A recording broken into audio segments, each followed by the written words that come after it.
Boa noite, pessoal. Boa noite, boa noite. A gente vai começar um pouquinho atrasado. Peço desculpas a vocês, mas é por conta que a gente está tentando aqui resolver a questão do padre entrar na live, né, que não está conseguindo. Na tela dele não está aparecendo o ícone mostrando que eu estou online, né? Então, esperar um pouco aqui. Vamos ver se vai aparecer mais participantes. Vamos lá.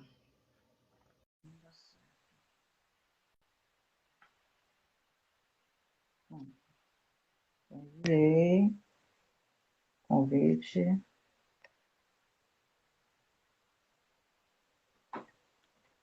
Deixa eu ver. Oi. Pronto. Boa noite. Boa noite, Dani. Seja bem-vinda. Seja bem-vindo, pessoal. Esperando só que o padre ele entrar, porque ele está com um probleminha, tentando entrar aqui, mas vai dar certo. Vamos ver aqui. Eu já enviei o convite para ele. Ele não está conseguindo entrar. Vou enviar aqui uma mensagem para ele.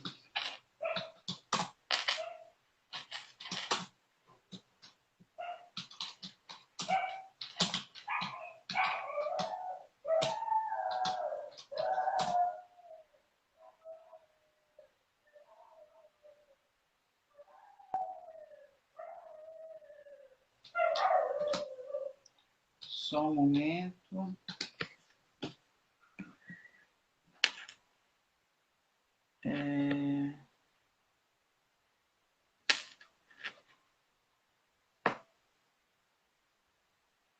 Pronto, entrou. Graças a Deus. Conseguiu. Agora vamos enviar o convite. Boa noite, Padre Carlos. Já enviei. Pronto. Pronto. Agora vamos ver se dá certo aí. Boa noite. Já enviei o convite para o senhor. Agora é só o senhor aceitar e aí para poder dividir a tela aqui. Veja aí. Já enviei o convite. Agora é só o senhor aceitar o convite para a gente abrir aqui a sua tela. Você está conseguindo ouvir? Pessoal, vocês estão conseguindo me ouvir aí? Como é que tá o áudio? Tá legal? Não, eu não estou ouvindo. Eu não estou conseguindo ouvi-lo.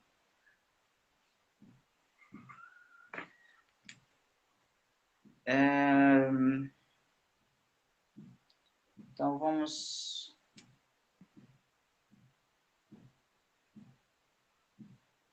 esperar um pouquinho aqui.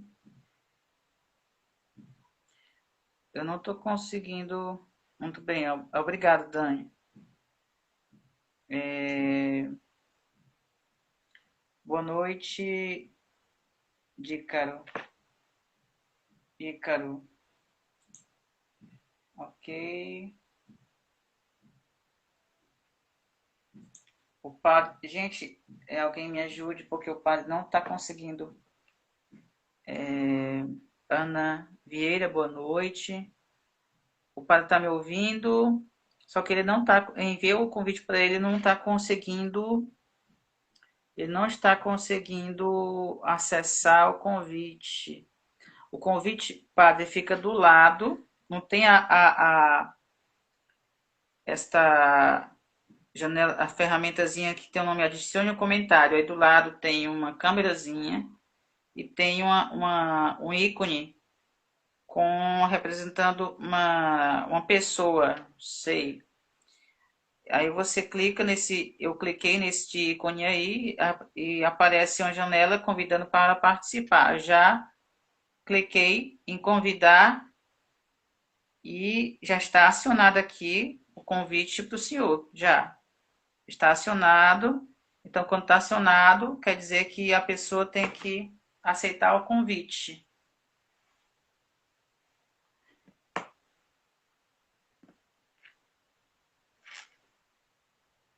Boa noite.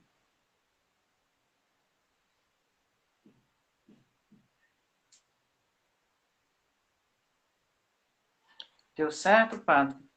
Você está quase aparecendo alguma coisa aqui na minha tela, só que reverteu alguma coisa aí. Mas tente, vá tentando novamente aí. Nossa, e agora, gente? Vai aparecer algo aí.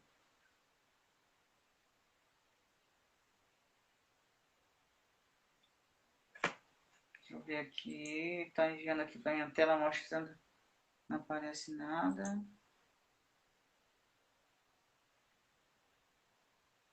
Gente do céu. Mas ele já enviou o convite aqui.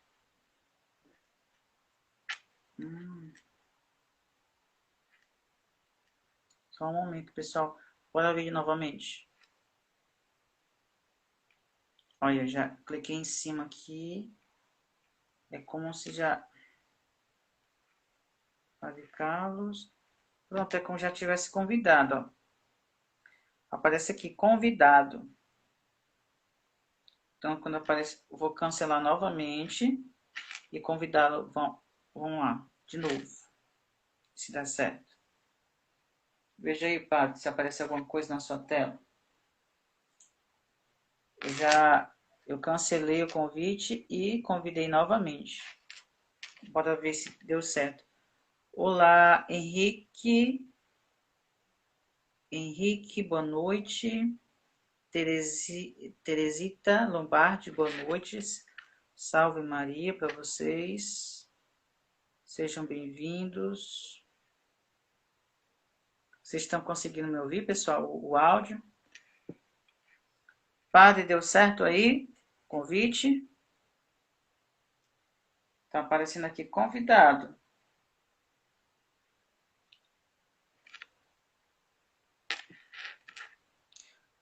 Nesse onde aparece o convite.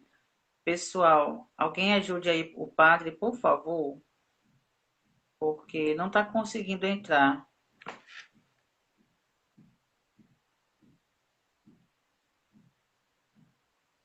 Ele não está conseguindo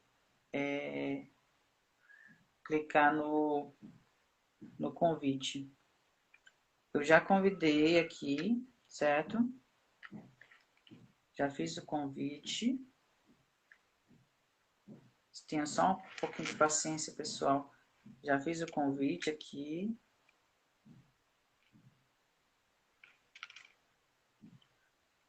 Padre Carlos. E vou convidar novamente. Bora lá.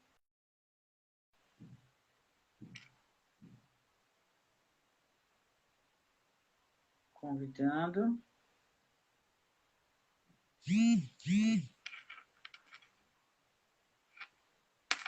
Padre Carlos, se eu tá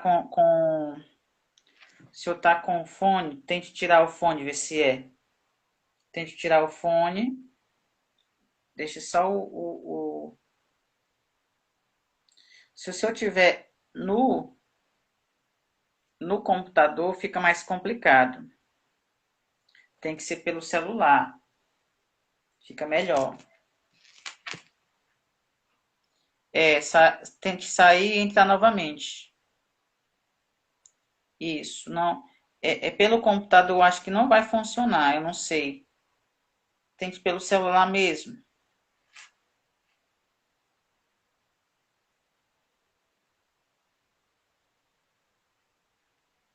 Bora lá.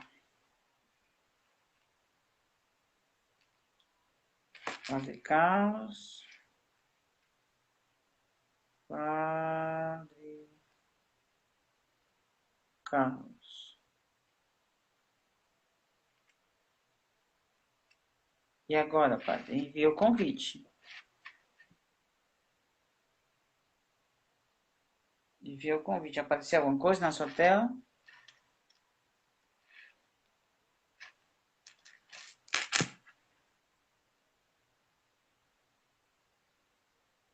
Tem que baixar. Mas no celular meu som está com defeito. Baixar isso aqui no celular. Nossa Senhora. Mas no celular meu som está com defeito. Vixe, eu acredito que seja por conta do computador. Pois então a gente vai fazer hoje mesmo pelo. A gente vai fazer hoje pelo WhatsApp, tá, pessoal? Quem puder enviar o WhatsApp para poder participar do grupo, só por hoje. Ah, pronto, tá aqui, ó, para passar do seu vídeo, bora lá. Entrar. Será que vai dar certo agora? Bora ver aqui. Pronto. Pronto. Ok. Você está conseguindo me ouvir? Oi, oi.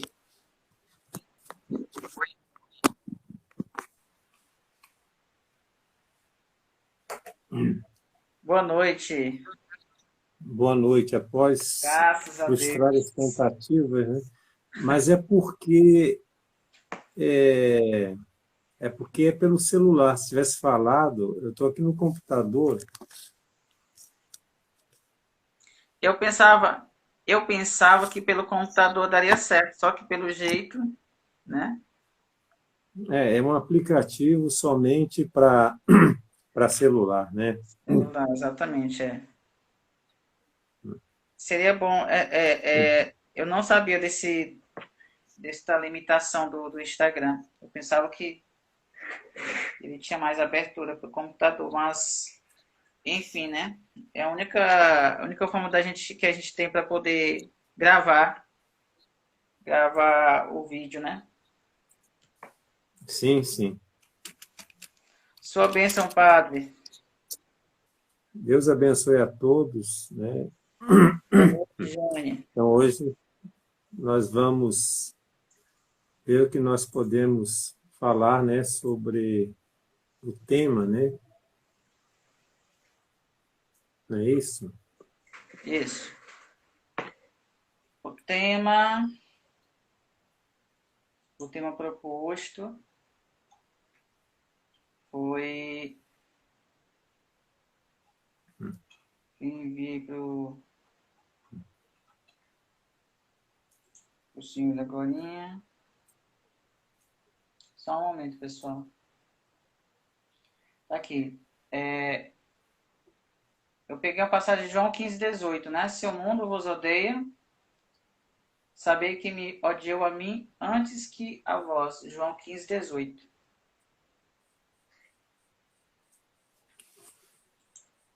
Então, eu não vou me ater muito hoje aqui na live, não, porque às vezes alguém vai querer assistir, e quanto mais longo, mais a pessoa desiste de assistir. Eu, pelo menos, sou assim, quando eu vejo que a live é longa, eu vejo vou em partes, né? Então, a gente tem que ser sucinto Com e certeza. objetivo, né? Então, nós sabemos que o próprio Senhor Jesus nos alertou sobre o ódio que do qual nós seremos objeto da parte do mundo, né? Então, isso aí vai ser uma coisa que a gente não tem como nós fugirmos disso daí, né? Vai ser uma, uma, uma das características nossas, né? Em João, capítulo 15, versículo 18, diz: se o mundo vos odeia, sabei que antes de vós odiou-me. Então, quer dizer, para que nós sejamos alvo do ódio do mundo, né, antes de mais nada, é bom nós identificarmos o que seja o mundo, né? Esse mundo que Jesus, a qual se refere aí. Porque geralmente a ideia que nós temos de mundo, a palavra mundo, é isso que nós vemos, né? As cachoeiras, as montanhas, né? O mundo, nesse sentido, é belo, né? Que é a criação de Deus, a natureza de Deus. Mas o mundo ao qual Jesus se refere, no sentido bíblico, é a situação ou o sistema que é antagonista, que é oposto, que é adversário do reino de Deus. Então nós temos, né, o reino de Deus, nós temos o mundo, né? São duas realidades diferentes. Aliás, Santo Agostinho, ele fala disso muito bem na sua obra De Civitate Dei, ou seja, da cidade de Deus. Ele fala, né, da cidade de Deus e da cidade dos homens. Não é isso? Não sei se alguém já leu Santo Agostinho, essa obra De Civitate Dei, né? Então, é justamente essa colocação, do ponto de vista bíblico-teológico, que nós devemos entender a palavra mundo quando lemos nas Sagradas Escrituras, né? Não é o mundo, natureza, que será restaurada no fim dos tempos, na parousia do Senhor, o paraíso terrestre será restaurado, mas é o mundo enquanto estrutura maligna, onde o soberano, entre aspas, né, o príncipe deste mundo, né, é o demônio, né, mais conhecido como Lúcifer também, né, ou o diabo, seja lá que título ele for, é a mesma pessoa, né? Então, esse mundo que tem um governo liderado pelo demônio, né, o príncipe deste mundo, em contraposição com o reino de Deus, cujo nome, o epíteto já lhe diz, né? Reino de Deus, é o reino da salvação, é o reino de Cristo, o reino de Maria, é a igreja, né? Em germe, nesse mundo é a igreja. Depois, com o advento da parousia, com a vida do Senhor, aí será a implantação plena do reino. Enquanto o reino não vem, o reino já se encontra presente na Igreja Católica, né? Porque é na Igreja Católica onde impera a lei de Deus, onde impera os mandamentos de Deus, onde impera a vontade de Deus, os sacramentos, né, os meios de salvação. Então, o reino de Deus se encontra onde? Na Igreja Católica. Porque Deus é o rei, né? Deus é o soberano, Deus é que comanda nossas vidas. Em contraposição, nós temos aí, né, o reino das trevas, o reino daquele que é o homicida, o assassino, que quer destruir todo homem, né? Mas nós já sabemos que entre esse reino de Deus e o reino do mundo já está fadado à destruição. Só que Deus, por permissão, dentro dos seus desígnios, dentro dos seus planos, ele permite que esse reino do mal avance sobre o reino de Deus, né? Deus tem o controle de tudo isso. Para quê? Para que nós que somos cidadãos desse reino, cidadãos enquanto batizados, enquanto cristãos, enquanto seguidores de Jesus, né? Nós somos cidadãos desse reino. Nós podemos trair, né, a nossa cidadania, né? Sermos desertores, apóstatas, podemos ser traíras, né, apátridas, sairmos do nosso reino e se juntar a esse reino do inimigo. Infelizmente, muitas pessoas dentro da igreja, que é o reino de Deus, que é o reino que ainda está aqui nesse mundo, na igreja, tem muita gente que infiltrou lá do reino do mundo, do demônio, infiltrou-se no nosso meio, né? Então, em São João, capítulo 15, versículo 18 a 19, ele diz: se o mundo vos odeia, sabei que antes de vós odiou a mim. Então, esse mundo, esse reino do mal, das trevas, ele tem um ódio àqueles que seguem o reino de Deus. Por quê? Porque antes de nós seguirmos, penetrarmos, a sermos admitidos no reino de Deus, antes o mundo, o reino das trevas, já tinha odiado a Cristo, já tinha odiado a Deus, né? Então, consequentemente, né, nós somos também odiados por ele. Então, Jesus fala, ó, se o mundo vos odeia, sabei vocês que antes de vos odiar, me odiou a mim. Né? Ou seja, o motivo pelo qual odeia vocês é porque me odeia. Né? Aí Jesus continua no versículo 19. Se vocês fossem desse mundo, traduzindo numa linguagem coloquial, se fosseis desse mundo, ou do mundo, ele, o mundo, vos amaria como se pertencesseis a ele. Né? E é verdade. Né? As pessoas que são do mundo, as pessoas que são desse sistema maléfico, maligno, que fazem parte dessa lógica diabólica, vocês vejam que elas são as queridinhas, as amadas, as bajuladas, as festejadas, né, por esse mundo. Né? Agradam o mundo e o mundo os recepciona com festas, com agrados, com todo tipo de mimo possível. Né? Aí Jesus fala, se fosseis, a condicional aí, se fosse, mas não somos. Se fôssemos do mundo, o mundo nos amaria como se nós fôssemos pertencentes a ele. Entretanto, aí vem adversativo, entretanto, não sois propriedade do mundo. Olha que coisa, né? Nós não pertencemos, nós não somos propriedade do mundo, desse reino das trevas. Isso significa o quê? Que nós somos propriedades de Deus, do reino de Deus. Somos cidadãos do reino de Deus. Aí Jesus vem, mas eu vos escolhi e vos libertei do mundo. Por essa razão, o mundo vos odeia. Então, vejam, né, a delicadeza de Jesus, né, a verdade que ele revela aqui, né, em João 15, versículo 19. Mas eu vos escolhi. Olha, nós somos escolhidos, nós somos eleitos, nós somos, né, do rebanho de Deus, né, do Senhor. Nós somos escolhidos, ele nos escolheu. Tem muita gente que ele escolhe, mas não quer saber de Jesus, não quer saber do rei, né? Porque ele respeita, né, a escolha, ele escolhe. Agora, você aceita ou não, ele respeita o livre-arbítrio, a vontade. Então, né, eu vos escolhi e vos libertei do mundo, claro, né, a partir do momento que ele nos escolhe e nos dá os meios para o qual nós possamos responder a ele, dando o nosso sim, ele nos liberta do mundo. E como é que se dá essa libertação? Através da sua graça, a graça divina. Né? Mas que graça divina é essa? É a vida divina de Deus que nós recebemos no batismo.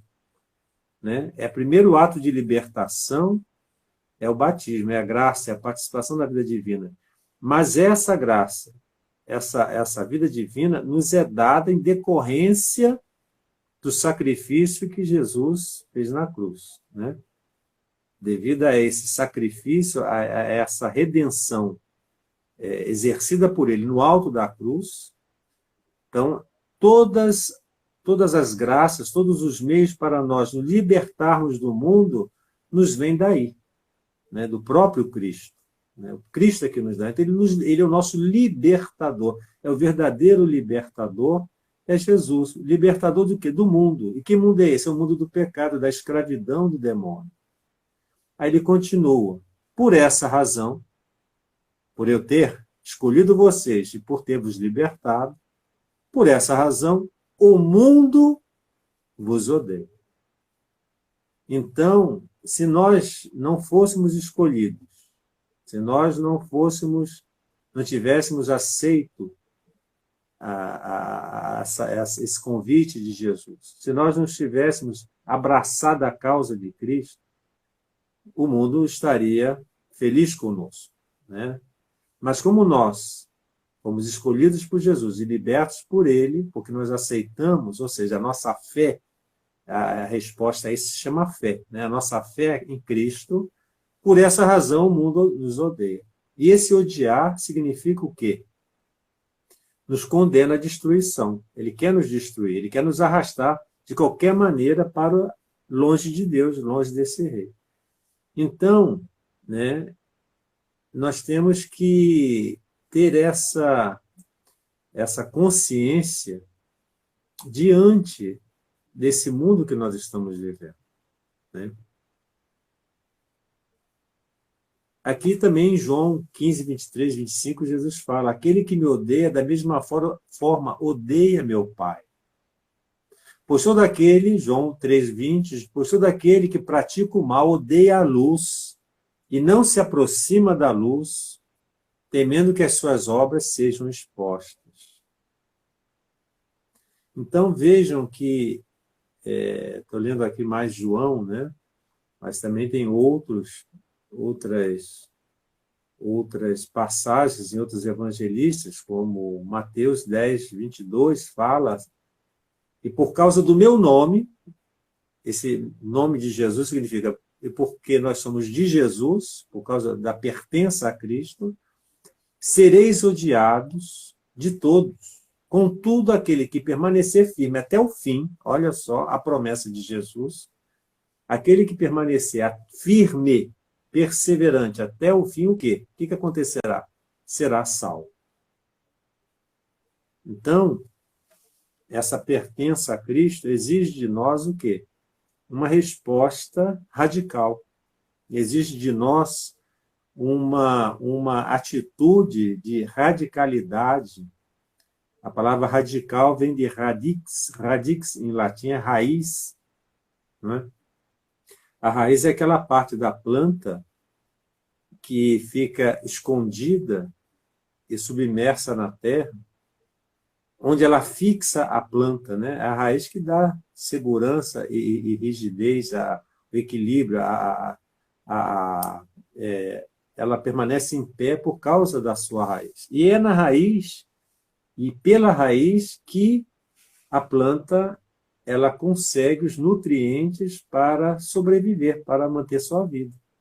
Então, nós devemos estar enraizados em Cristo. É Ele que nos dá a segurança, né? Nos mantém firmes e de pé, né? E nos dá o alimento, nos dá, né, os nutrientes espirituais, digamos assim, para nós podermos perseverar até o fim. O que significa até o fim?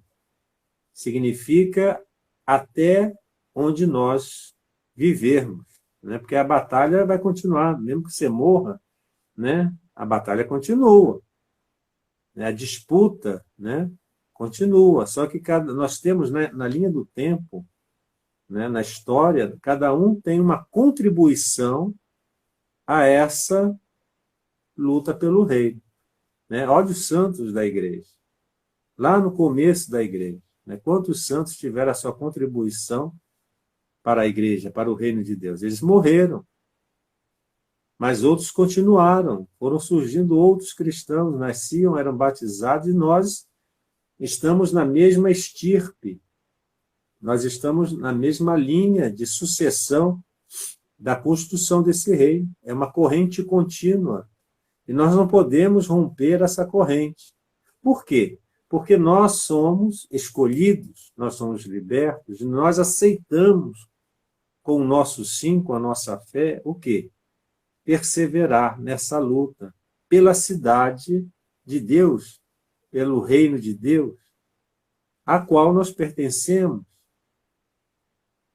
onde reina Jesus, onde Nossa Senhora é a nossa rainha, nossa mãe, né? Ela também é o reino, né, prometido de Nossa Senhora, triunfo do reino, Imaculado Coração, que nós também nos propusemos a viver durante toda a nossa vida, até o fim, né? Até o fim, né? Nós temos que perseverar até o fim. É difícil? É. Não é fácil, né? Se fosse fácil, né, muitas pessoas, essa luta seria... teriam muitas pessoas. A gente vê que não é tão fácil. Que muitas pessoas desistem. E o pior de tudo é que muitas pessoas ignoram. Eu vejo aí, né, conversando com as pessoas na rua, não sei aonde, a gente vai vendo que a maioria das pessoas estão totalmente ignorantes em relação à questão do reino de Deus, né? Muita gente achando que agora as coisas vão melhorar. Eu ouço muito isso na rua. As pessoas com quem a gente vai, não são nem amigas, são pessoas aleatórias que a gente conhece, e entra no assunto, e as pessoas, não, agora vai melhorar, que não sei do que, o mundo vai melhorar. As pessoas têm aquele engano, aquele equívoco, aquela ilusão que as coisas vão melhorar. Não vão melhorar. A tendência da situação é piorar.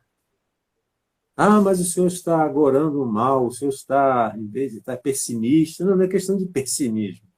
É questão de informação. A gente que acompanha, que lê a Sagrada Escritura, a gente que lê a vida dos santos, as profecias, as revelações de Nossa Senhora, a gente que acompanha de perto, a gente sabe que a pessoa que acha que esse mundo vai melhorar, ela está redondamente enganada.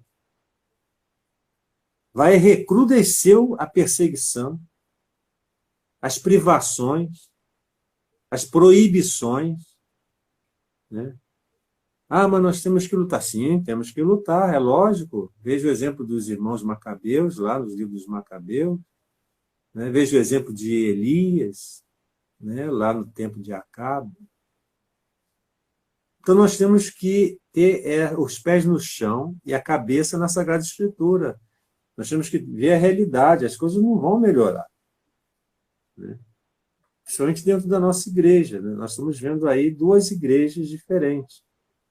Uma é a verdadeira igreja, a outra é uma anti-igreja, que está sendo, digamos assim, desmascarada à medida em que ela vai avançando dentro do programa da nova ordem mundial, dentro do plano maçônico de dominação, em que vão excluir Cristo, vão excluir, né, a Deus, Cristo é Deus, né, vão excluir Deus, de uma certa forma, e escravizar o homem, que somente Deus é que liberta. O resto é ilusão, porque o mundo, a nova ordem mundial, o que é? Ela é a concretização, a consolidação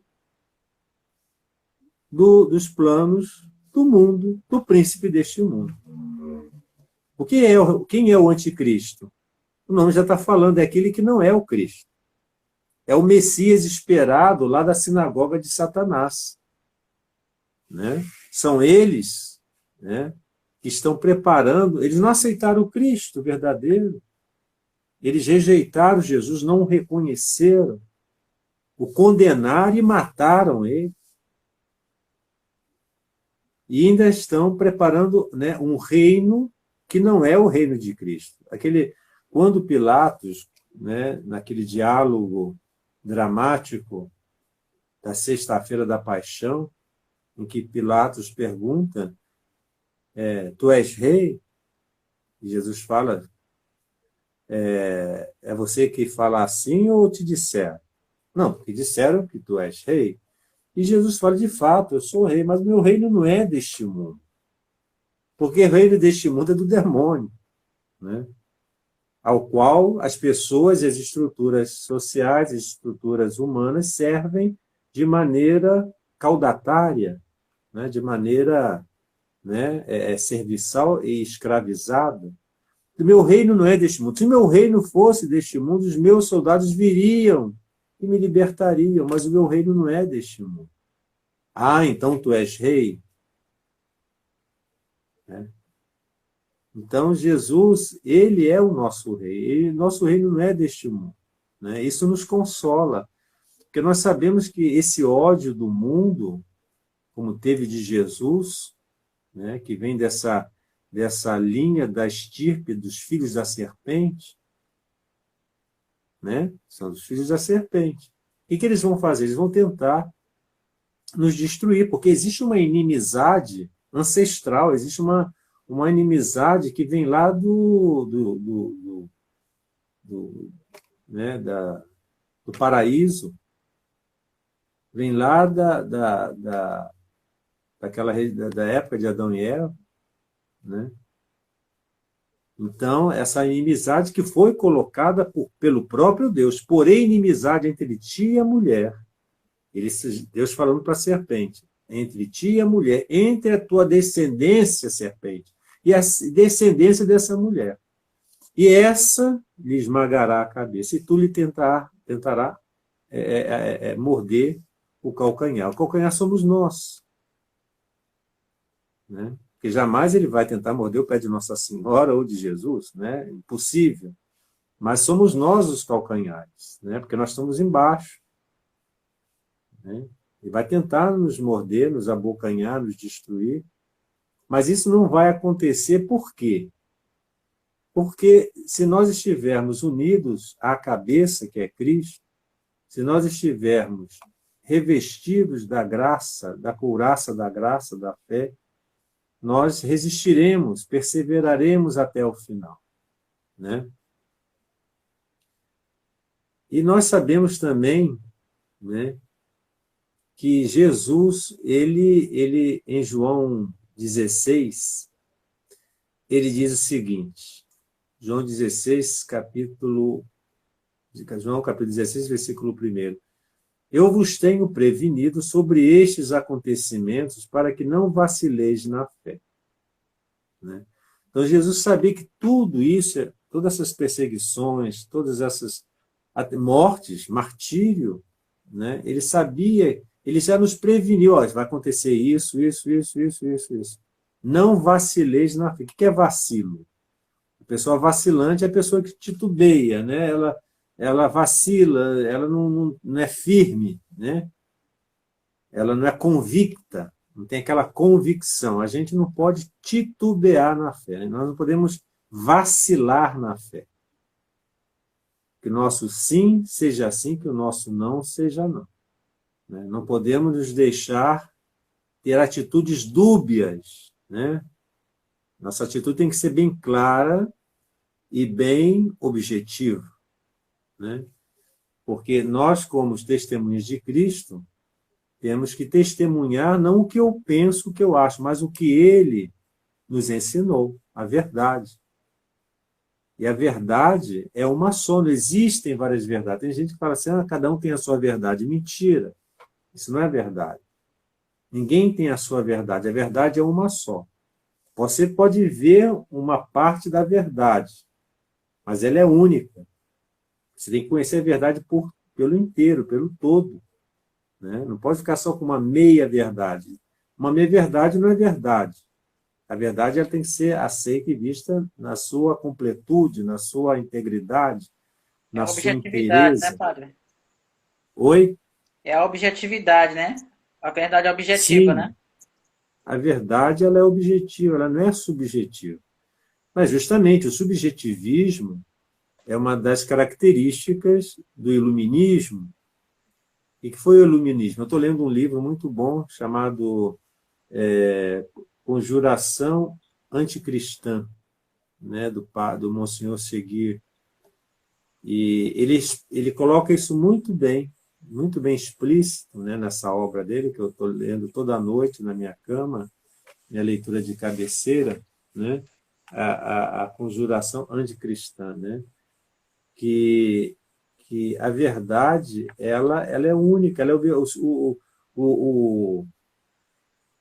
o iluminismo, que nós chamamos de renascença, né, quando a gente estuda na escola, lá na época do segundo grau, na época do curso médio, ensino médio, né, hoje, né, a gente aprende, né, vem a Idade Média, depois vem a Renascença ou Iluminismo. Né?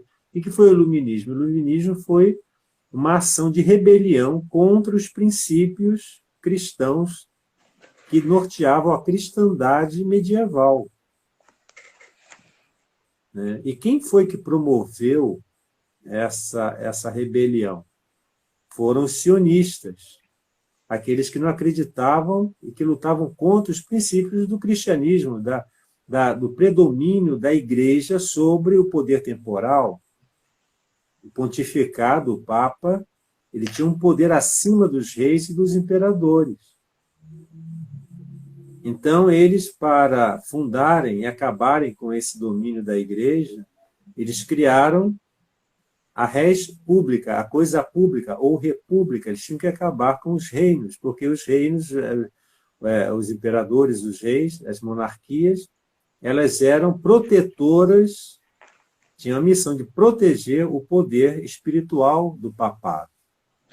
Foi a partir daí que as monarquias católicas começaram a desaparecer, né? Todas as monarquias eram católicas na Europa, né? Todas as monarquias. A primeira monarquia que fez uma rebelião contra o catolicismo foi a monarquia inglesa, né? Liderada por Henrique VIII, e até hoje está aí, servindo a nova ordem mundial. Né? É uma caricatura de igreja, né? Uma caricatura. Ela é protestante, mas com revestimento católico. Ela parece igreja católica, né? Os prédios, os paramentos, até uma missa que eles têm, né? Mas eles são protestantes na sua essência. E o subjetivismo, isso que você falou, não, é subjetivo, né? A verdade. Quando eles reduzem a verdade ao subjetivo, né? Eu tenho a minha verdade. Esse subjetivismo é uma das características do iluminismo, né? Cada um tem a sua verdade. Em contraposição à verdade objetiva, que é a verdade revelada, que é Cristo. Eu sou o caminho, a verdade e a vida. Então, quando a pessoa diz que tem a sua verdade, isso prova que ela não é católica, ela não tem, né, a percepção, né, da verdade enquanto objetiva e revelada pela Sagrada Escritura, interpretada pela Santa Igreja e conduzida através da história pela tradição, né? A verdade, ela é objetiva. É aquela questão, né, padre? A pessoa que não crê e que não professa aquilo que crê e que professa a Santa Igreja não é católica, né? A pessoa, tem muita gente na igreja achando que é católica, mas não é católica, não. É duro a gente falar isso, né? Eu também, durante muitos anos, vejam bem, eu nasci antes do Concílio Vaticano I, Vaticano II, né? Fui batizado e crismado antes do Concílio Vaticano II. Porque naquela época, eu nasci em 61. Naquela época, a gente mal nascia, sair do hospital, já ia direto para a sacristia ser batizado. Meus pais, com 3 dias de nascido, eu fui batizado. 10 dias depois, fui crismado. Com 13 dias de nascido, eu fui crismado. Né? Então, toda a minha formação familiar é pré-conciliar. Né? O concílio veio em 62 a 65. Então, mas toda a minha formação de seminário, em 76, quando eu fui com 14 anos para o seminário, toda a minha formação já era pós-conciliar e totalmente adversa à igreja pré-conciliar. Eu me lembro muito bem dos padres que, naquela época, eram nossos mentores, nossos diretores, eles eram radicalmente contra tudo que era pré-conciliar. Eles ridicularizavam tudo, né? E vejam, a missa tridentina tinha sido abolida em 68, 69 veio o novo ordo, né? Então, quer dizer, para 74, de 69 para 74, são 6 anos, não? 5 anos, não é isso? De 60, não, 76, estou errando, né? Para 76, são 7, não, 7, 16, 7 anos, quer dizer, de 69 para 76 foram 7 anos. E não se falava nada da missa, né, a missa apostólica, né, conhecida como missa tridentina, muito pelo contrário, se ridicularizava o hábito das freiras, se ridicularizava a batina, né? Isso em 76, 11 anos após o concílio, né?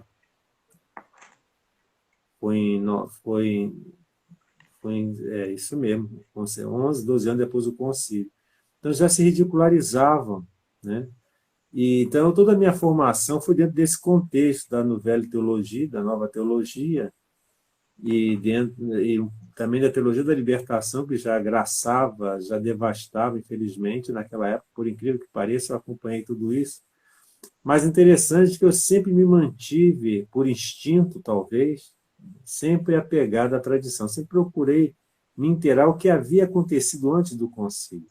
Eu lia tudo do concílio, mas eu queria saber também o que aconteceu, né? E só tive um aprofundamento recentemente, há uns 10, 12 anos atrás, né? Porque a gente vem dentro daquele embalo do Concílio Vaticano II, que não sei do que tal, mas eu consegui, graças a Deus, me libertar dessa sanha revolucionária do Concílio Vaticano II e recuperar a formação anterior, né? Eu tive que reestudar tudo eu, né? Mesmo depois de ter feito teologia, me formei bacharel em teologia pela Faculdade de São Bento, Mosteiro de São Bento do Rio de Janeiro, reconhecido pelo MEC e tudo, né? Tive que refazer a minha teologia por mim mesmo, né? Comprando os livros, relendo Santo Tomás de Aquino. O que me ajudou muito foi o latim, porque, graças a Deus, tive uma boa formação de latim, dou aula de latim. Então, coisas que os padres de hoje não conhecem nem o português nessa geração de padres aí, né? Eles são da geração Paulo Freire, né? Então eles não conhecem nem o português, quanto mais o latim. Então eu tive a graça de ter aprendido isso no Mosteiro de São Bento, e outras línguas, o grego e o hebraico também. Então me deu uma formação muito boa para poder estudar as Sagradas Escrituras e reler os grandes clássicos dos santos, a teologia ortodoxa, o Catecismo de São Pio X, que é um resumo do Concílio de Trento, aquele livro vermelho que está lá atrás, na minha biblioteca aqui, tem o Catecismo Vermelho, né? E que eu aconselho que todos comprem esse catecismo, o catecismo da Igreja Católica, do Concílio de Trento. Está endereçado aos párocos, mas todos devem ler, né? Devem adquirir esse livro. Tinha um que estava aqui em cima, mas eu levei para o meu quarto, que é de Santo Tomás de Aquino também, né? Um resumo do Catecismo de Santo Tomás de Aquino. Então é bom que todos vocês se influem naquilo que era pré-conciliar, que ali está a verdadeira tradição da igreja, ali está a igreja intacta em toda a sua verdade, em toda a sua doutrina, porque os documentos conciliares trouxeram várias jabuticabas, né, digamos assim, no meio dos seus textos, várias coisas ambíguas e coisas heréticas mesmo, né? Por exemplo, o documento Nova Nostra Aetate, né, da nossa era, né? Ele fala sobre a questão da relação da igreja com as religiões não cristãs. E ele praticamente iguala, praticamente não, ele declara ali, né, que o Deus católico é o Deus de Maomé, né, o que não é verdade isso. Eu não sei como é que isso passou em branco lá por aqueles bispos há 60 anos atrás, né? Mas, enfim, né, até imagino como deva ter sido. Mas o que nós temos que nos apegar é a fé católica. E a fé católica ela é imprescindível para a nossa salvação, né? A fé católica é o que vai nos dar o distintivo de quem é o não católico, é o que a gente estava falando no começo dessa conversa, né? Que tem muitas pessoas que estão na igreja católicas, se acham católicas, mas não são católicas, né? Eu aceito isso na igreja, mas isso eu não aceito. Esses dias eu estava numa loja, uma loja católica, e apareceu uma senhora já até avó, se não me engano. Mas ela estava quase seminua, né? A maneira dela se vestir, quase seminua, né? A parte de cima, uma camisa, mas só com uma alça. as costas todas de fora, os braços e tal. Aí eu fiquei assim, né? Essa senhora, coitada, acho que ela, né, não foi bem orientada, mas ela não devolve a maneira dela de se vestir, né? Não tinha muita coisa, né, a ver com a moral católica, né? Eu não estou querendo, você está julgando, não estou julgando, não, estou apenas fazendo uma análise, porque as pessoas têm que ter essa percepção, né, de como se comportar, né? Uma mulher católica não deve andar com umas roupas mundanas. Porque, vejam bem, se nós somos católicos e somos do reino, em contraposição ao mundo, eu não posso ficar usando a moda do mundo, né? Uma das desculpas do Vaticano II foi o adornamento. A igreja tem que se atualizar, tem que abrir suas portas ao mundo, né? A igreja tem que... Sim, mas em vez dela ir ao mundo, cristianizar, evangelizar, como já faziam os santos da igreja, tanto São Pedro Xavier, né? Santo Antônio, São Cesário de Arles, os apóstolos. Não, o mundo entrou na igreja e mundanizou a igreja. Os padres se tornaram mundanos, tiraram os hábitos, as batinas e se vestiram como o mundo. As freiras também. Eu, quando fui para o seminário em 76, eu estudei com as dominicanas e elas já não usavam mais hábito. Não usavam mais hábito. Usavam até calça comprida, em 76. Ordem dominicana. Né? Vocês vejam como a coisa já estava bem mundanizada. As meninas nossas nas igrejas, mocinhas, usam umas roupas que não tem nada de católica, tem de mundana. E os rapazes usam umas roupas também, essas roupas agora rasgadas, né, de mendiga, né? Por quê? Você sempre pensa, por que essa moda das roupas rasgadas, puídas? Porque existe um plano cultural, né, do marxismo cultural de já nos educar à miséria. Porque quem usa essas roupas é o mendigo, o miserável. Né? Eu me lembro quando a gente ia para a escola, a gente usava roupa de tergal. Né? A gente estudava em escola católica e usava camisa de tergal, calça azul marinho de tergal. Né? A gente ia com sapato preto brilhando, né? E íamos bem vestidos, bem compostos. Hoje, né? Veja como que se veste os nossos estudantes das escolas públicas, e muitas escolas particulares, até católicas também, que se dizem católicas, né? Usam essas roupas que já vão preparando psicologicamente, de forma sorrateira, a miséria. Isso não é moda, isso é uma coisa terrível, feia, me ofende o belo, né? A visão que a gente tem, uma poluição visual. Mas as pessoas, até mesmo que se dizem católicas, estão nessa moda. O católico hoje está aberto ao mundo, mundanizar, ele se mundaniza com uma facilidade enorme. E dentro da igreja, infelizmente, está assim. E começa por muitos padres. A gente vê na televisão, E a às vezes justificativa, de padre? paroca, a A maneira de se justificativa é de vestir. que eles usam isso para evangelizar, né? A roupa ela Atrair o transparece povo. aquilo que você é no seu interior. Vejam, quando uma pessoa, né, às vezes isso a gente observa muito, né, nos bairros mais simples, né?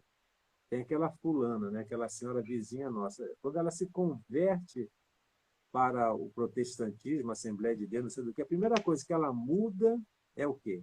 É o guarda-roupa. Até a maneira dela de prender o cabelo muda. Né? A gente tinha uma empregada lá em casa, não faz muito tempo não. Né? Ela tinha uma roupas, ela chegou a frequentar a nossa capela aqui e tal, mas ela tinha uma maneira de vestir assim, como diria, esparafatoso. Aí uma vez, depois de um tempo, eu a vi na rua, até estranhei pela maneira dela de estar vestida. Né? Ela tinha mudado, largou o catolicismo e foi para uma dessas seitas aí. Mas ela mudou até o comportamento dela. Eu fico pensando assim, gente, por que nós não somos assim? Né? Por que a gente não muda? Porque nós temos que ser o sal da terra, a luz do mundo. Mas a nossa maneira de se vestir, a nossa maneira de ser, a nossa maneira de falar, né? As gírias que a gente adquire do mundo, né? A mundanização, a gente vê, quer dizer, a gente está mais no reino do mundo do que no reino de Deus. Ou então está com um pé lá, um pé cá, que na verdade não está em pé nenhum. Dentro do reino não está, não. A gente pensa que às vezes é católico e não somos. A mentalidade de muitas mulheres dentro da igreja é de feminista, que não é uma mentalidade bíblica, tampouco da tradição católica. Né? Uma vez, lá na Itália, numa família que eu fui visitar, né, só tinha uma moça, a moça era brasileira, ela foi morar lá, já estava há mais de 20 anos, acho que nem mais falava português direito, e no jantar, né, entrou nesse assunto do feminismo, e ela defendendo aí o feminismo, eu expliquei, olha, você me desculpa, mas sua maneira de pensar não é católica. Você pensa dessa maneira, mas isso não é católico. Né? É que te explicar por quê. Né? E a gente vê que dentro da igreja, até se tem freira que se acha feminista, quanto mais mulheres que não são freiras. Né? Infelizmente, a realidade é essa. E a Padre, gente vê, né? A eles, gente testemunha. Padre Carlos, E qual a nossa reação nisso tudo? A nossa reação é de afrontar, né? de confrontar e afrontar, né? As duas coisas, confrontar e afrontar. Porque nós temos que denunciar essas coisas. Nós temos que tirar as máscaras de uma vez por todas. Nós temos que apontar o erro, está errado. Não é isso, não está certo. Né? Porque está chegando um momento em que nós vamos ter que dizer, ou eu sou do mundo, ou eu sou do reino. Não pode ficar nessa dubiedade, nessa oscilação, não pode. Aliás, não é porque, mas porque esmorno, porque não é frio, não é quente, e que estou pronto a vomitar, está lá no Apocalipse. Então nós temos que ter uma postura, uma atitude de radicalidade, mudar mesmo. Né? Assim como um navio, né, que muda, faz uma correção de rumo, nós temos que fazer também uma correção de rumo. Eu tive que fazer isso. Padre Carlos, Não foi fácil, não. Eu tive que cortar na Padre, carne. oi, Eu, pessoalmente, né? Foi. você está me escutando? Ó, eu estou com um problema no meu celular, porque meu som está hiper baixo. Acho que ele está ficando. Coloque o fone. Não, eu estou sem o fone aqui. Ah, tá. Eu estou sem meu fone de Ah, o senhor não está me celular. escutando não, né? Você está me escutando não, né? Agora estou. Não, é o que eu estava falando, que o modernismo tá tão dentro da igreja que, infelizmente, eles usam essa justificativa da adaptação como uma forma de justificar uma falsa evangelização. Isso é verdade? De fato, né? O modernismo ele está de tal maneira enraizado nessa anti-igreja que tudo se justifica. Ah, porque né, tem até um livro chamado Santos de Calça Jeans, não tem um negócio desse? Eu já Isso, vi. exatamente. Né? Ah, João Paulo II falava que o santo de hoje usa calça jeans. Né? Isso é uma coisa questionável. Né? Não é porque ele é papa e falou isso que eu vou concordar com ele. Eu acho que não é por aí. Né? O que é usar calça jeans? É uma calça mundana, uma calça do mundo. Tudo bem. Eu, às vezes, uso, preciso, mas não enfatizar por aí. Né? Que a verdadeira conversão está justamente em ir contra o mundo. Eu não posso pegar elementos do mundo, né? Ah, eu falei, não, eu sou católico, mas eu estou usando as coisas. Eu não posso. Principalmente quando aquelas coisas têm uma simbologia muito forte para o mundo. Né? A maneira de se vestir hoje, a moda que se propala nos meios de comunicação, na mídia em geral, as pessoas aderem àquilo com uma facilidade que é incrível. E dentro da igreja vejo jovens católicos, né, pessoas e adultos também que aderem àquilo de uma maneira tão fácil, sem autocrítica. Né? Mas, enfim, né? Nós temos que ir contra tudo isso, nós temos que afrontar e confrontar tudo isso, né? Eu não vou me estender mais, porque senão fica muito longo e às vezes alguém que vai querer assistir vai achar que está longo demais e não vai querer assistir. É bom de ser sucinto, né? Quando é uma live. Se alguém tem alguma coisa a comentar, né? Padre, a Mariana, a Mariana está fazendo Oi? uma pergunta que diz assim, padre, como fazer quando o nosso ambiente de trabalho nos obriga a usar a calça jeans? Bem, aí você tem que usar, né? Fazer o quê? Eu também não vou dizer que não, você tem que ir de saia, rodada, não. Não é assim, né? A gente está no mundo. O que a gente não pode fazer é promover, o que a gente não pode fazer é promover os valores do mundo, né? Enquanto nós estivermos aqui, nós temos que viver no mundo. Mas isso não significa que a gente deva promover os valores mundanos, né? Se lá no meu serviço tem que usar calça jeans, eu vou, tem que usar, né? E vou passar fome, perder emprego, eu tenho que usar para uma calça jeans, né? Também tem que o que a gente não pode fazer é promover os valores e as modas do mundo dentro da igreja. É o que está acontecendo hoje, né? É o que está acontecendo. Isso não pode acontecer. Tem A até. promoção dos valores do mundo. A gente não pode promover essas coisas. E A gente não Padre pode trazer K, do mundo para dentro da igreja. Não, né?